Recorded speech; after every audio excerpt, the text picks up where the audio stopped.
sunod-sunod ang kamalasan ko. Umula si Chang ng ospital. Nahilapit si Junie. Karma ba ito ng pagiging impostora ko? Mahal ko naman sila. Hindi ko naman sila pinapabayaan. Pero bakit sila yung nagdudusa sa patuloy kong pagpapanggap? Junie, alam kong naririnig mo ko. Ginagawa na namin ang lahat para mapagamot ka. Magpakalakas ka, anak. Labanan mo yung sakit mo. At lagi mong tatandaan na nandito lang ang mommy. At hindi kita iiwan.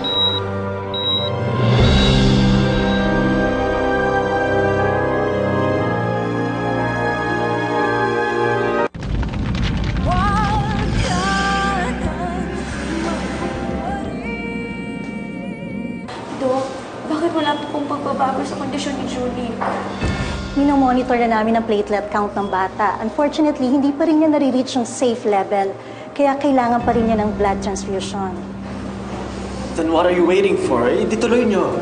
Naubusan na kami ng supply ng B-negative blood. So we're going to look for a donor. Doc, hindi ba yung blood type na yun rare? Mahihirapan kami maghanap ng donor ng ganon-ganon lang.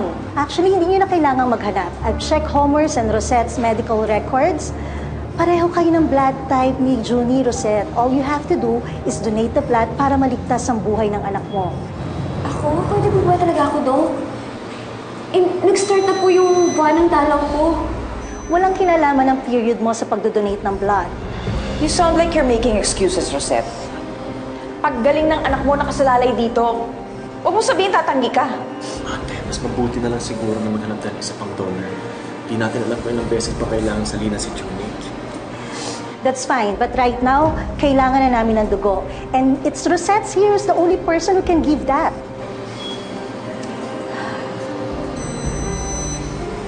Sige po. Pumapayag ako. Beshi, may good news na ba? Pasensya na, Bessie. Pero mas mailap pa sa tulong paghahanap ng blood type. Kung may oras pa, magtatanong kami sa kabilang barangay. Pero kasi ngayon na kailangan nito po. Beshi, pasensya na. Ginawa naman namin yung best namin. Talagang pangmayaman yung blood type na hinahanap mo Hindi uso yan sa aming mga purita. Kung gano'n, wala na akong choice. Para sa kaligtasan ni Junie, lalapitan ko na lang yung kahuli-huli ang babaeng gusto kong hinga ng tulong.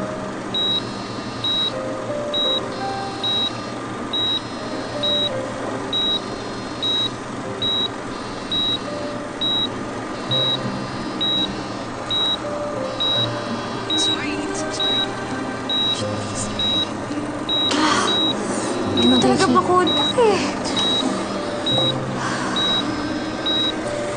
Alam mo, Bessie, yung busit na busit na yan, nung una, laging pasulpot-sulpot para mag-busit lalo.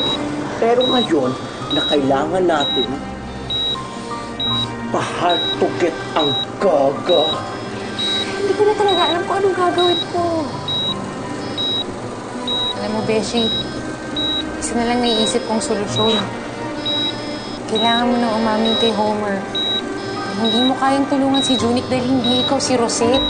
Wala na tayong panahon na dapat aksayahin Nasa panganib ko yung bata.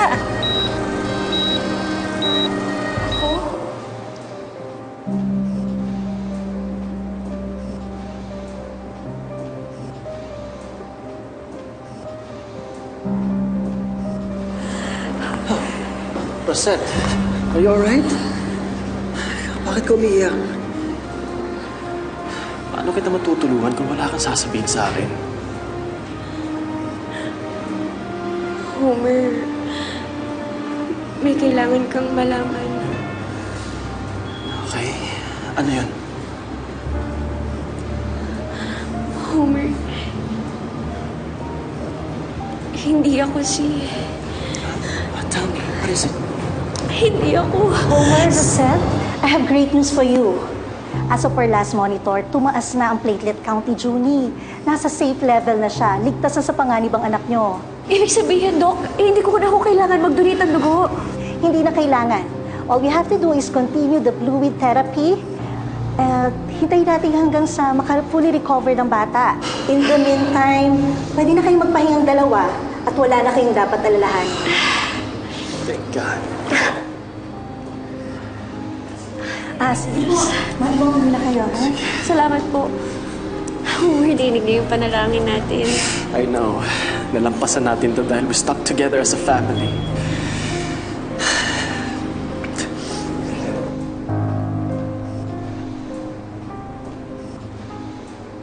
May sinasabi ka sa akin kanina na kailangan ko malaman bago dumating si Doc.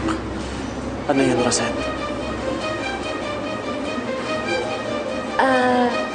Sasabihin ko lang sana na hindi ako susuko sa pagbabantay kay Junique at gagawin ko lahat para gumaling siya.